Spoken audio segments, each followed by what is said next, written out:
Tantor Audio presents A Laird for All Time by Angeline Fortin. Narrated by Kirsten Potter. Chapter 1. Duart Castle, the Isle of Mull, Scotland, October 2010. There she is, lassie.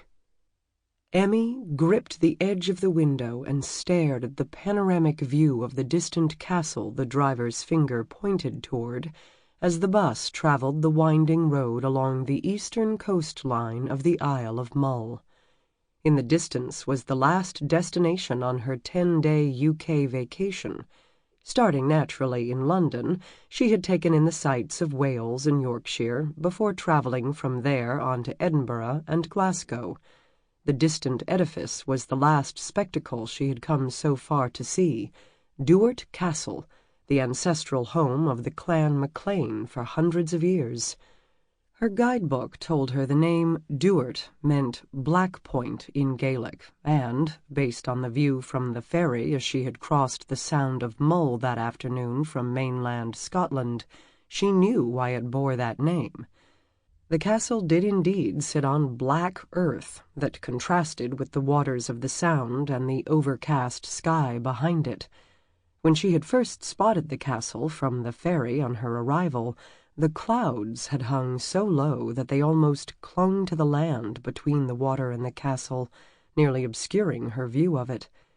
Now, as the bus approached Duart from the ferry terminus at Cragnure, she could see its prominent outline jutting out from the crag against the skies beyond. Dipping below the layer of cloud, the late afternoon sun lit the west-facing side as she neared, showing the wear of centuries on the face of the building. Emmy's guidebook also told her the clan MacLean had lived on this land since the 14th century, and had remained in that castle until they were forced to leave during the Jacobite rebellion, retreating to the Treshnish Isles. After several years of military occupation, the castle had been gutted by fire in 1756, and Duart remained a ruin until it was bought back by the family in the mid-1800s and restored. Now the castle was a fine example of medieval architecture, glorious, wonderful, and open to the public from April until October. What a vacation this had been so far. After 4 years of brain-numbing undergraduate work, 2 years of medical school, full of rotations through various medical specialties, and 4 more years of harrowing residency with 48-hour shifts and zero personal life, it was long past time for Emmy to have a vacation. If there was a person on earth who ever thought that doctors didn't earn every penny of their billings, then that person was dead wrong. As a resident, Emmy had hung by her fingertips on the lowest rung of the ladder. She was barely above those medical students rotating through the departments and just below the lab rats. She had been the gopher, grunt, and dumping ground for every job no one else wanted to do. It had been 4 years since Emmy had even been on a date, not a single date. She felt more sexless these days than one would think was humanly possible. She had brought it on herself, though. She had heard the tales, seen the proof, and knew better than to encourage a relationship during her residency. With all the long hours, overnights, and demands associated with a medical residency, the future MDs had one of the highest divorce rates by occupation in the U.S. They were only nudged from the top spot by naval submariners, who spent up to 6 months at a time underwater and out of contact. Like a submariner, Emmy certainly felt like she had been underwater for a long while now. But here and now she had made time for herself. Though several of the other residents had invited her to join them on their vacations to the Virgin Islands or Hawaii, Emmy had chosen to take her vacation alone. Most of her friends couldn't fathom why she wanted to do the UK in the chill of fall, but Emmy was determined to enjoy her alone time to the fullest extent before starting her new career. A little me time was her explanation. She had always been comfortable in her own company. The bus shuddered to a stop outside the outer gates of the ancient castle, the keep, Emmy had learned it was called, and she accepted the driver's hand as the old man assisted her from the bus. "Wow, Donal," she addressed the old man, who had thus far been chatty and informative on the short trip from Cragnure. "It's just as amazing as you said." She was the only passenger today, most likely because it was the final day of the season. The castle would be closed from tomorrow. The weather was turning colder, and most tourists were long gone from the area. Donal had probably just been happy for someone to show up and wanted to make her feel welcome. He had entertained her along the way with outrageous tales of the region's past conflicts that he had surely embellished to make them more exciting. The brisk October breeze had Emmy clutching her short velvet blazer closed as she turned to the old castle. The heavy cloud coverage did nothing to relieve the somber facade of the castle. The walls were dark and starting to crumble. It was showing its age, Emmy thought, but was magnificent nonetheless, appearing to grow from the rocky cliffs to tower 5 stories high at its hipped roofline. "She's a bonny lass, is Duart," the old Scot commented with a thick brogue Emmy enjoyed. Between his gravelly voice and the appearance of the cliched old-timer, Emmy could easily picture him at the local pub taking a pint or two. His haggard, weathered features fell into more folds than a Shar-Pei. His dark eyes were so deeply recessed that Donal almost gave an impression of unfathomable age. An ancient Scotsman in his battered cap and coat. A bit cliched, but the perfect person for the tourists to sidle up to beg for a picture or two with him. Swinging her large tote and smaller purse over her shoulder together, she glanced up at the castle. Too bad the weather wasn't cooperating, she thought. A bit of sunshine would probably do wonders for the old place. Digging in her tote for her camera, she swung it up to take a picture.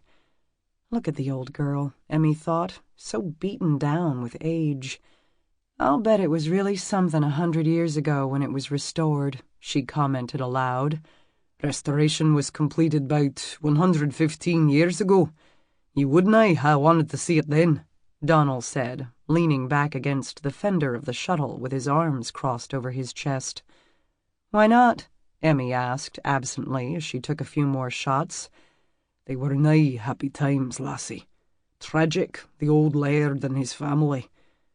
The old man shook his head with a soft cluck of his tongue. "Really?" She glanced back at the building with a sigh. "What happened?" "Family troubles mostly. Bad luck." "Still, I would so love to have been there to see it at its shining moment. How wonderful it would be." Her voice was wistful. "Ye think so?" Emmy nodded firmly. "I know so." "Should be careful, lassie, what ye wish for." "Wishing for simpler times? Where's the harm in that?" she asked absent-mindedly, taking several more shots of the castle. "Ye think old days were simple times, lassie?" "Of course they were." Donal scratched his stubbled chin and considered her thoughtfully. "Would ye care to take a wager on that, then?" "What do you mean?" The sun came out from behind the clouds then and seemed to grow brighter, reflecting off the ancient stones and bringing dark spots to Emmy's eyes. She shut them tightly as a dizzying wave of déjà vu hit her, as if she had been here before.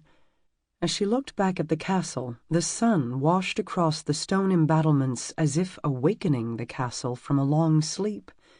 It seemed as if the years melted away from the building as the sun beamed across it. Crumbling blocks smoothed, discolored stones became brighter. Well, that was weird. "Did you see that?" She turned back to ask Donal, only to discover the driver had already left. She hadn't even heard him pull away. She frowned, annoyed. When did he do that? She had just been talking to him. She could only hope he would remember to come back and get her. Studying the castle again, Emmy thought a little sunshine did indeed do wonders for the castle. Perhaps she had just imagined the aged appearance on her arrival as a reflection of the dreary weather. After all, it had been rebuilt around the middle of the 19th century. Right now it looked almost new. Funny, She would have thought in the 150 years since its reconstruction began that the structure would have aged a bit more than this. Tucking her camera away, she approached the outer wall and laid a hand against the stones, absorbing the cold dampness. Weird, she thought again, as a new sound coming from the road caught her attention. Shading her eyes, she watched a rider on horseback approach from the west at a fast pace. Although the setting sun at his back shadowed the face of the rider, her jaw dropped unconsciously at the dramatic image the man and horse made as they approached the castle. The complete vision was like something out of a romance novel, or maybe a surreal shampoo commercial. Dark hair rippled back from a strong, tanned face. The wind pulled at the open collar of his shirt, exposing a tanned chest and muscular pecs. A kilt, no less, flapped against the long legs gripping the horse's sides. Such a pure physical rush of lust swept over Emmy that she swore right then and there that she would never again go so long without a date, much less 5 years of abstinence. The horse came to a rearing halt not 10 feet from her.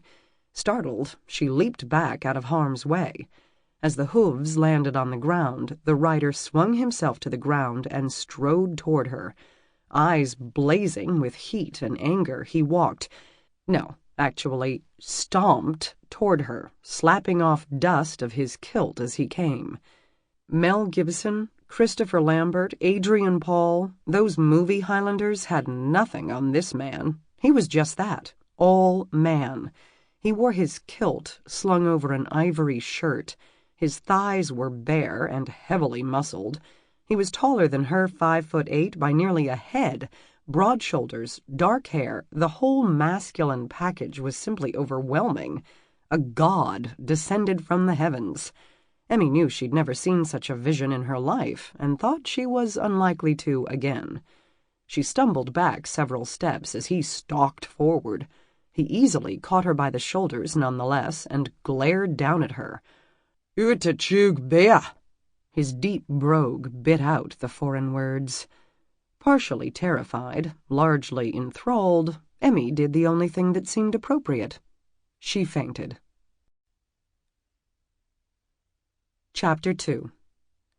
Finally willing her eyes to open, Emmy found herself laying on a large, comfortable bed, the dark night broken only by an antique oil lamp on the table next to her. Resting in the darkness, she cringed at the humiliation of fainting in front of such a gorgeous guy. How impressive it must have looked, she thought disparagingly. She would never go 8 years without a vacation again. Maybe it had all been a hallucination brought on by fatigue, stress, and anxiety. Yes, of course. It was all brilliantly clear in retrospect. She had just finished a horrific 6-week rotation in psychiatry, after all. 6 weeks at a mental hospital where God checked in daily and Al Capone and Joan of Arc resided alive and well. That simply hadn't been her calling, and this was just simple anxiety. Stress brought on by nerves and lack of sleep. Perhaps she would prescribe herself some Paxil or Xanax. Her internal conversation ended in a very verbal shriek as she rolled over and saw a man, the man, sitting quietly in a chair next to the bed. "What the—" she sputtered as she literally jumped off the bed. "Oh my God, I thought I was imagining you. Who are you? What are you doing in here?" The words tumbled one over the other incoherently. "Go. Leave before I call the bobbies, or whatever they are called up here. You just can't walk into my hotel room." She stopped and looked around, registering her surroundings for the first time. "Wait, this isn't my hotel room. Where am I? Who are you? Get out!" A large male finger reached out and nudged up her chin, effectively closing her mouth and stopping the rambling flow of words. "Charming, my dear. Is this the way we're going to play it, then?" His accent was a thick and deep Sean Connery rumbling, and so very, very sexy that Emmy was utterly disarmed. For a moment, at least. A little shudder passed through her. She shook the feeling off and tucked it away to examine later.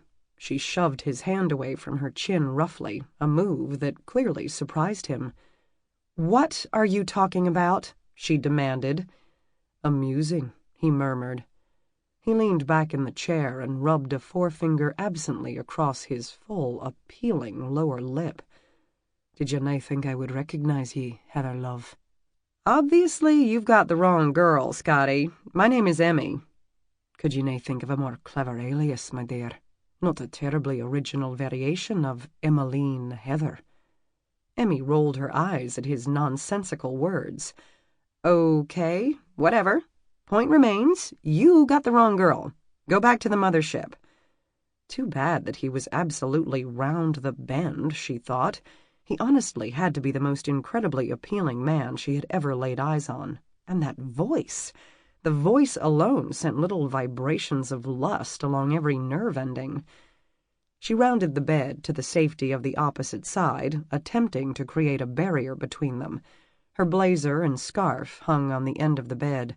She snatched them up and slipped them back on. "What time is it, anyway?" Hurrying over to the door, she ran her hand over the wall next to it. "And where is the damn light switch?" "The what?" he asked. "The switch? Or do you call it something else? Oh, hell, just turn on the damn lights for crying out loud." She crossed her arms over her chest and glared at him. "You had developed the most foul mouth while you've been gone, my dear." Emmy threw her hands over her head in frustration. "I am not your dear or your Heather." "Did ye think I would forget ye, even if it has been 10 years since ye left?" That voice was doing things to her again.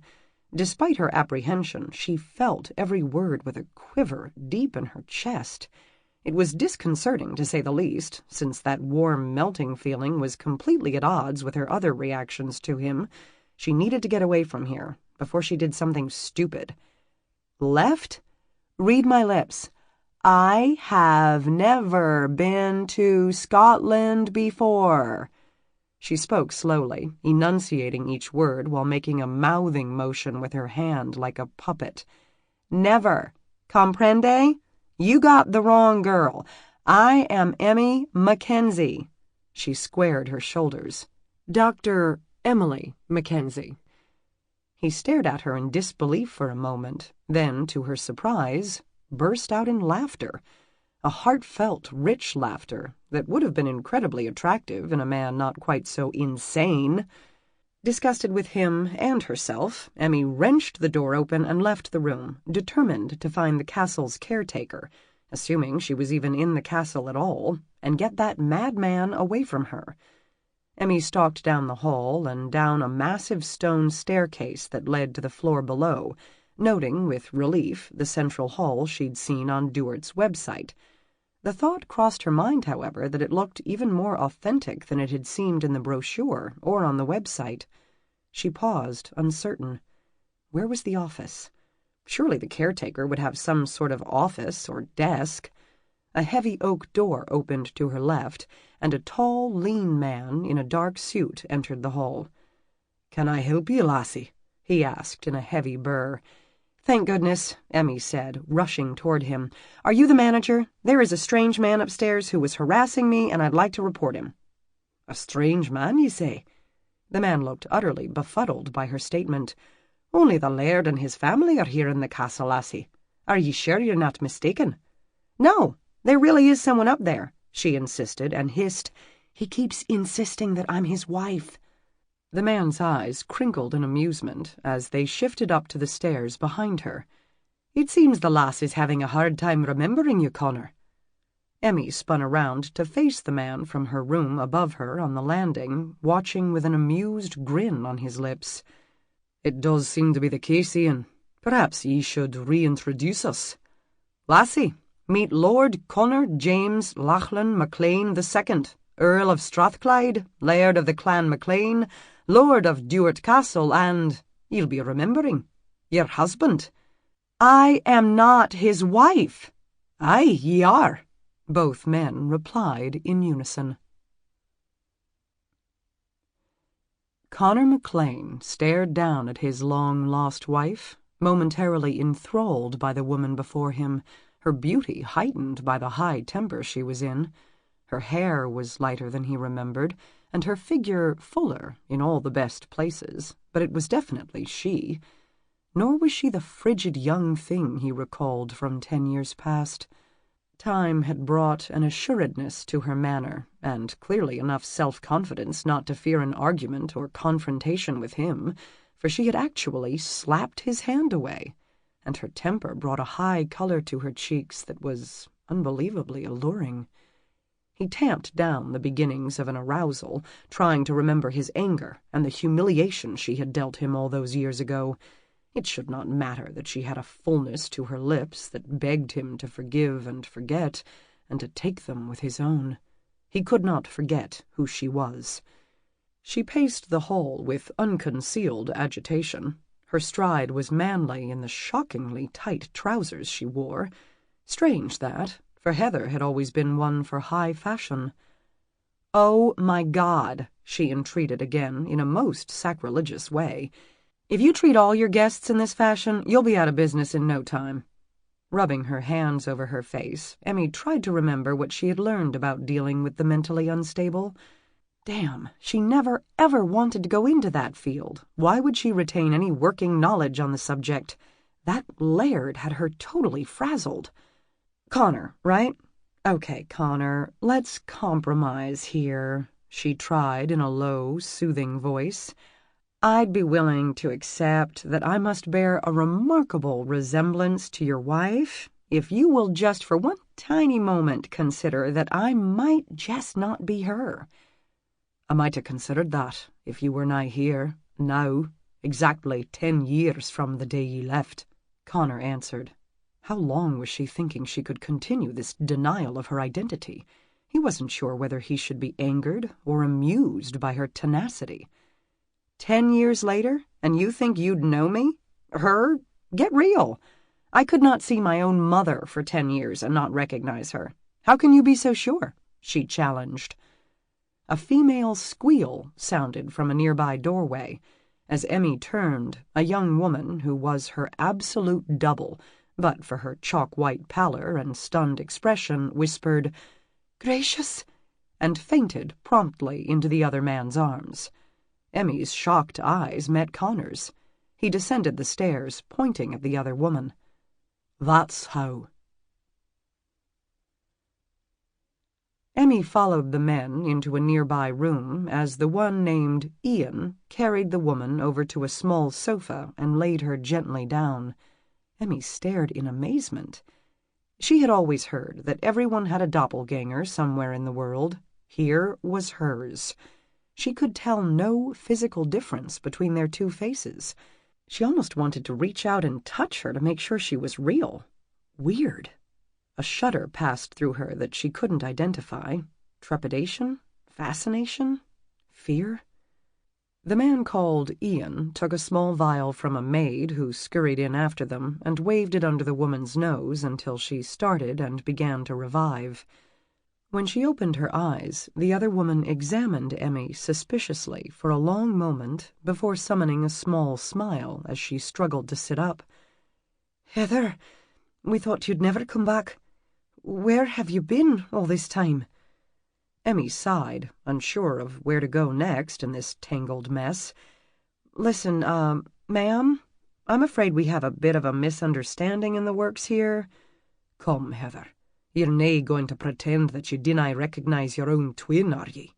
the Laird taunted as he helped the other woman into a sitting position. "Twin?" Emmy's eyes locked with blue eyes that looked so much like her own and shivered. The light brown hair was identical to her original color, before she had it highlighted, of course.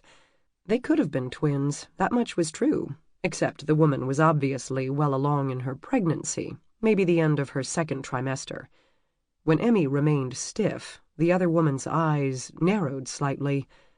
"Oh, poor dear. You don't remember, do you? It's me, Dorcas, your sister." Disarmed by the unusual name, Emmy snorted in surprise. "Really? You're kidding, right? Dorcas?" Emmy couldn't contain her amusement and chuckled out loud, drawing puzzled stares from the room's occupants. "Listen, dork, I'm sorry, I can't say it. It's just wrong. Is there something else I can call you?" Dorcas and the men continued to look puzzled, but the woman finally sighed. "You may call me Dory, of course, as you always have," she added with a curious frown. "What is it about my name that you seem to find so amusing now, if I may ask?" Emmy sat down on a nearby chair, tucking one leg beneath, as was her habit. Slouching back in the seat, she waved her hand casually. "You know, Dork." She waited expectantly, but all three faces remained blank. "I guess it's an American thing," she shrugged. "Let's move on, shall we, and get back to the issues here? This assumption that I am your sister," she jabbed a finger in the Laird's direction, "and his wife." The Laird stepped forward, pointing a finger right back at her and opening his mouth to speak when Dory, held a calm palm out and urged him to sit as well. "Come, Ian and I were just going to pour some tea. Join us. We'll work through this." Emmy stared at the Laird, Connor, who sat and stared back at her from beneath his thick brows, until, in short order, she found herself being handed a cup of hot tea. She frowned down at the cup. Hot tea. Of course they drank tea in Great Britain, but like psychiatry, it just wasn't her thing. At least in the major cities she had managed to find a Starbucks or two. She set the cup and saucer down on the table in front of her. "That's an interesting, ensemble you have on, Heather," Dory observed, with just a bit of an edge as she poured tea for the men. Ian put his hand over his cup to stop her, and the men instead took glasses of some sort of liquor from an attending servant. "Is it the latest style in travelling apparel?" Dorcas poured her own cup and took a sip, analyzing Emmy over the rim. Emmy looked down at the ensemble that she had recently bought just for this trip. She wore a nice pair of dark wash skinny jeans tucked into knee-high black suede boots for warmth and comfort in the cool fall of Scotland. Her white silk blouse was covered with a short black velvet jacket and accessorized with a silver tasseled scarf. Maybe not as comfortable for travel as just jeans and a t-shirt, but that wasn't what she was going for. She hadn't wanted to give the impression of a sloppy American tourist for the locals to poke fun at. "I think it was designed more for style than travel. Don't you like it?" she asked the room in general, only now noting the disconcerted and disapproving looks of the two men as they looked her over. Emmy had long been considered and treated as a fairly attractive woman. While she wasn't exceedingly vain about her looks, Emmy certainly wasn't accustomed to men looking at her as these two were, as if she were distasteful in some way.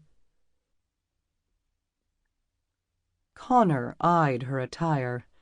He had noticed as she slept upstairs that her clothes were more than unusual. Trousers, positively indecent wear for a lady. The tight pants accentuated her long legs, and the short little jacket accented her tiny waist. The blouse beneath was surprisingly sheer. It was also abundantly clear she wore little beneath it. "Your shirt seems to be a wee bit on the thin side," he offered at length, still staring at her chest. "You can see her legs," Ian commented. Emmy glanced down at her jeans. "You can't see my legs. I'm covered to the ankle." "Can see your shape," he clarified, as his eyes skimmed down her figure with appreciation, drawing an unpleasant cluck from Dorcas. Men have no appreciation for fashion, Emmy thought, and asked directly of Dory, "Don't you like it?" Surely from a female view her look was good. It might be a bit trendy for conservative Britain, but she wasn't visiting the Queen here. Dory pursed her lips in disapproval and changed the topic.